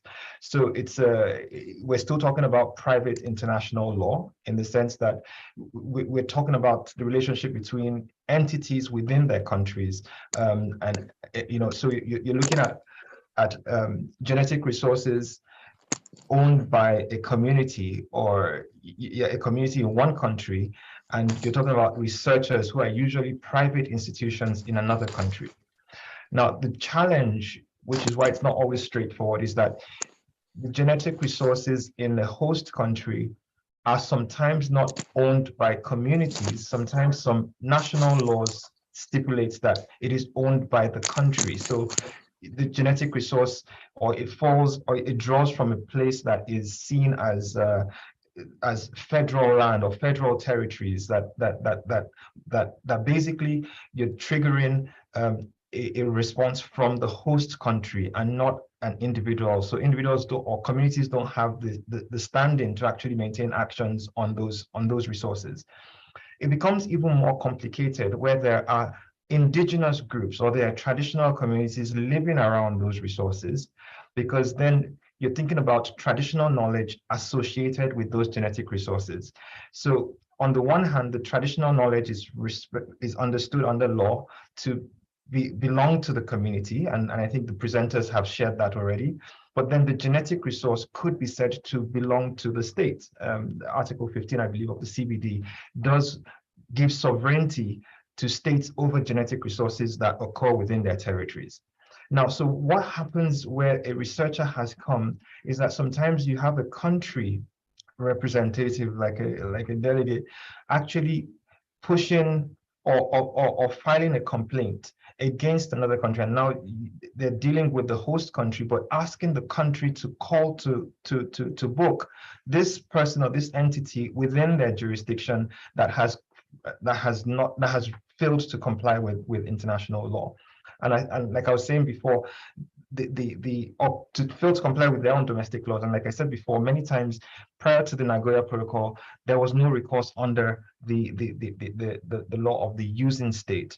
And this is where the Nagoya Protocol is now giving countries an opportunity in relating with one another to bring to account users within their territory. When it comes to the IP issues, and because that's purely on an access and benefit sharing level, but then you referred to the Ghanaian actually coming with, say he comes up with an invention and he seeks to protect that invention, and probably he files and secures an IP right over an invention that was based on a resource from another country without complying with that. This is where those issues that were raised by Group 4, I believe, on compliance, there has been this proposal that can you then require a mandatory disclosure anytime someone is using a resource from a host country, from another country, and he's seeking to secure an IP right, to disclose that's mandatorily as part of his IP application that he has complied with the domestic regulations regarding access and benefit sharing. And this is what most developing countries have been fighting for, which is why there has been that landlocked for like 20 years on that negotiation, that look, this is only a fair way of ensuring that IP rights are not secured on inventions based on genetic resources which have failed to comply with the domestic laws of the providing state. So maybe in a nutshell, because I could keep talking, but in a nutshell, the state could enforce that right. We have some examples. I believe the turmeric case is a very interesting one that happened. The researchers were from the US. They took the resource from India. I mean, it originally was from India, but they took it from their lab in the US. Previous researchers had taken from India, kept it in the lab. They came up, they secured a patent on this turmeric. And the government of India filed a complaint to the USPTO, and that eventually was overturned. So that's an example in practice of how governments engage with that system. But I think it's tricky in defining also who owns the resources. Is it the genetic resource? Is it the traditional knowledge? Is it the, and that's where sometimes the complications could arise. But on the overall principle, it's the government that could push against and hold the other government to hold its citizen or its user in its territory accountable to respect the domestic laws. Does it make sense, Mr. Sand? Have I complicated it?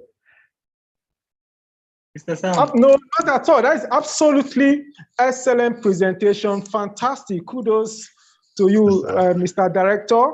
As a matter of fact, you spoke, because this speaks to why we need a system in place domestically to address some of these things.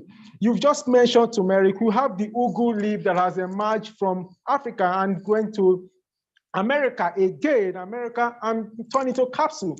Who takes ownership?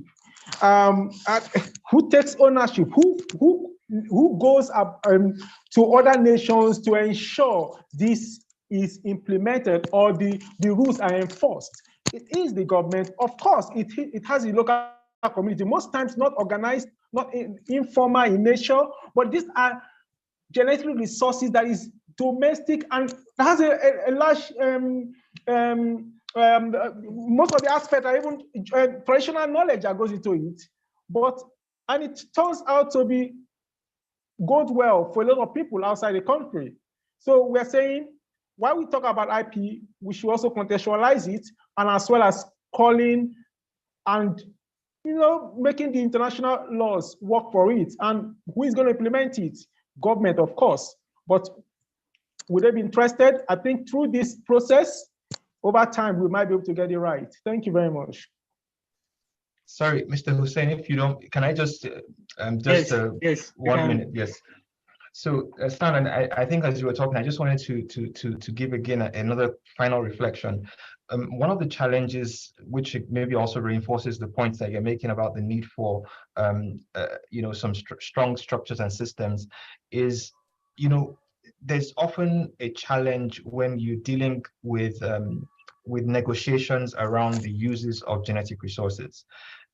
So, an example is we've had several cases where, say, a multinational approaches community members, probably gives some good money, maybe about $2,000, $5,000 in return for access, but clearly they know that this resource could generate, say, $1 billion for them. Now, of course, when the issues come forth, the multinational can say, hey, but we did get the permission of the local community. But then that's where the issue of fair and equitable comes in, and there has been that thing of fair and equitable sharing of benefits. And so how you determine fairness is where a lot of governments have now been taking this approach to say, look, let us have a national focal point, and it's actually provided for in the Nagoya Protocol.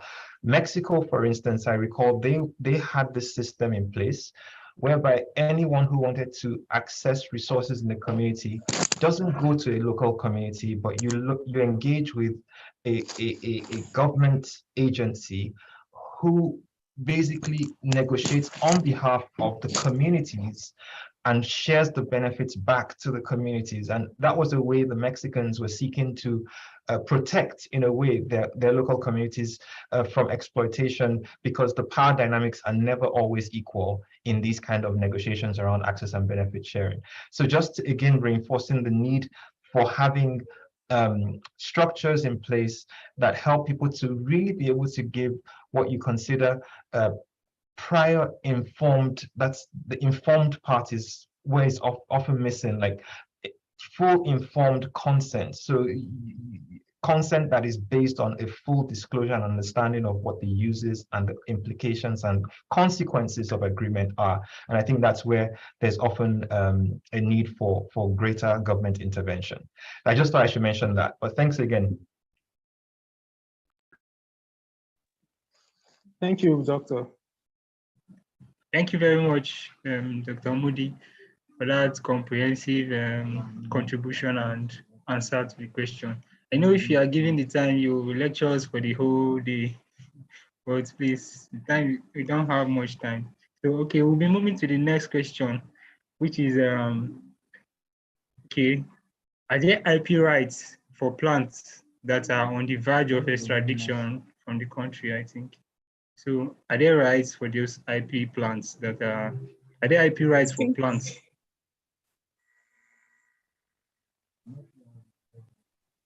Last question is for Mr. Moody, please. Okay, let me pass on the question. I mean, I will just defer to the previous conversations. I think if we look at it from the UPOV context, I think it's if it fulfills those eligibility requirements. The fact that it's about to go extinct doesn't generate any special IP rights in itself, but again, it's in line with what we've discussed before. But because of, in the interest of time, I think I'll just pass on that. Okay, so the next question is for Mr. Sand. Okay, how do regions or people in a territory enforce these GI rights? And is it possible for a region to institute an action when their rights to GI has been infringed? If yes, are there any enforcement agencies that makes it possible to institute an action whenever there is an infringement on GIs in a region? Absolutely. And GI in itself is okay, let me put it this way. GI in itself is an international trade interest in IP rights. Most IP rights are most time domesticated, but GI itself, the benefit is based on international trade, cross-border trade. So that means territories should be able to enforce this right. And in practical terms, I do understand that 70% of export from EU agricultural products are GI related. They have GI component in it. Is their cheese? That's why cheese from EU are most of them expensive. They're always, that's why champagne is a very expensive product, because it is, you can't, or Scotch whiskey that has been mentioned, you can't infringe on that without the full wrath of the law from the association to the government coming against one. And that is the fight between Pakistan and India on basmati rice. Is a GI product. So enforcement of GI right enables those who have the right to use the indication to prevent it being used by third parties. That's what we say, it prevents free riders. So every product that conforms to GI standard is enforceable beyond the border of the territory where it's coming from. Let's see, Danjalin tea from India is a protected GI. So the Danjalin tea excludes the use of the Danjalin itself for tea of any kind. We have the rhubarb tea from South Africa. That rhubarb itself is protected. So the community, there are laws, international protocols that prevent, for example, the TRIPS agreement, Article 22, that a member country, a state member, can protect any GI products from other countries within their territory. That's why even with Nigeria, for example, our trademark law does not allow the registration of geographical location. However, you can't come to Nigeria and register champagne and trademark office will accept it, or come and register Havana cigar and trademark will accept it, or Scotch whiskey, because even while the law does not permit registration of geographical area, it still protects every GI product that is known outside Nigeria. So in case of infringement and enforcing it, it is possible. There are several rights that gives the owners of this right to be able to ensure the intellectual property is protected. And the court is also there if we want to seek for remedy or claim or monetary, whatever damage when an abuse and infringement has occurred. And our High Court is there, and there are international systems as well for dispute settlement, depending on jurisdiction. So most countries have a Geographical Indication Registry or GI office.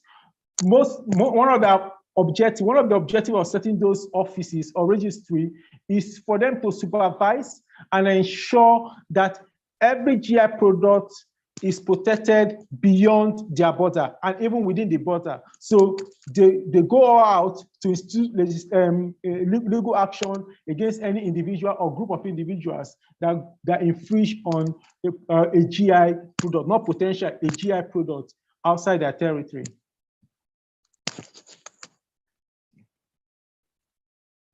Thank you very much, Mr. Sand.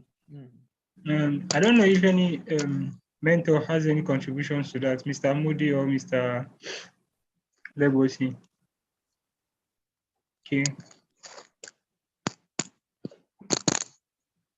Okay, so we jump to the last question, which is for Mr.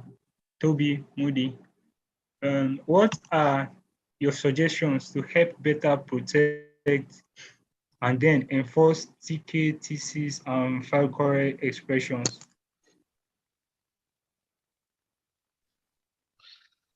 Thank you for that question. I think in terms of protecting, I think for me the first suggestion will be that we see it as something of value, something that's of importance. And I think with a lot of westernization, there is a way that traditional knowledge and these important parts of our culture are often seen as being barbaric and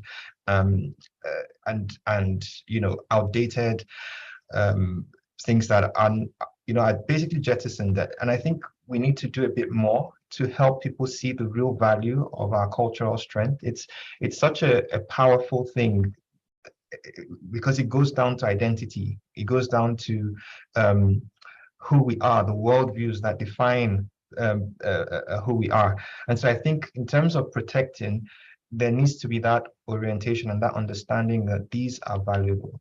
It's when we start from that point, then building up structures that respect the value that we have assigned to it and that we know that it has, is easy to enforce. And an example is if you look at how protection frameworks emerge, you'll find that if a country doesn't see value in it, I think maybe Group 4 was talking about the definition of genetic resources, and it talks about genetic material of actual or potential value. And I always find that definition very interesting because it means that you could have genetic material that is not considered valuable and then doesn't hit the definition of genetic resources. But the moment you begin to see it as valuable and people start contesting it, then we're talking about genetic resources. And you'll see that a lot of arguments have come around that, because then you say, well, they didn't consider it valuable. I mean, we took the resource, it was just waste product, and we came out with something valuable. So we own the commercialization of that. But then if we're able to see value in what is often seen as invaluable, then I think we start moving. But anyway, that's just a first thought. And I think maybe just to say in terms of helping protecting, I think of course we need to design frameworks. That one it's very important. We need to be able to have some form of legal framework or policy or strategy that helps with issues of identifying, and if needed, I mean, it depends on the strategy that the government wants to do, but documentation sometimes is a helpful way of protecting traditional knowledge, because but the problem is when you do it without a broader strategy, you end up opening a can of worms in terms of it becomes difficult. So if you have a database of documented materials that becomes the subject of hacks, then you end up taking 2 steps backward in your fight to try and protect traditional knowledge. So again, I think it's just important to have a very clear strategy supported by strong and adequate legislation around that. And I think the final thing I was going to mention is that it's also in terms of protecting, I think I made that point earlier, is that it's not everything, not all traditional knowledge can be protected by intellectual property frameworks. And I think it's important to recognize that there are some aspects that may or may not be the subject of such IP protection. And it's about being able to see how does it benefit us as a people, and then building frameworks to respond to what is a benefit and not just what is a general practice across.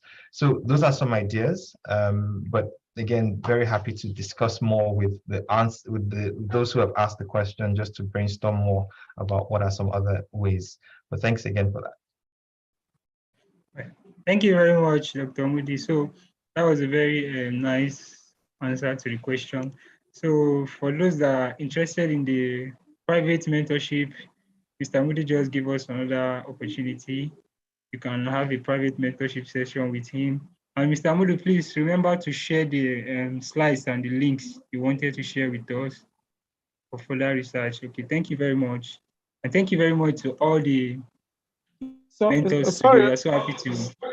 Sorry, just before we go, I just want to raise our consciousness about what has been happening of late, and it has to do with community ownership of traditional IP rights of folk or content that has to do with community. Who takes ownership when there is a dysfunctional system? So I'll give a practical example, and it's something that we have to think about. And as Dr. Modi has rightly pointed out, that while we think about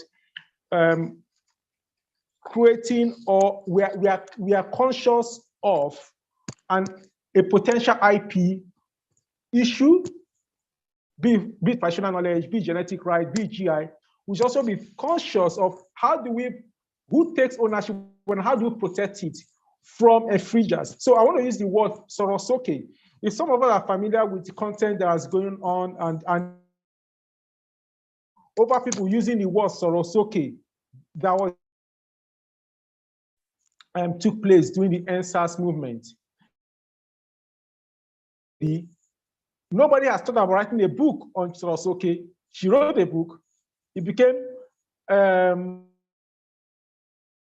people, Nigerian rose up and said, no, you can't use it. You can't benefit from it. And she put it down.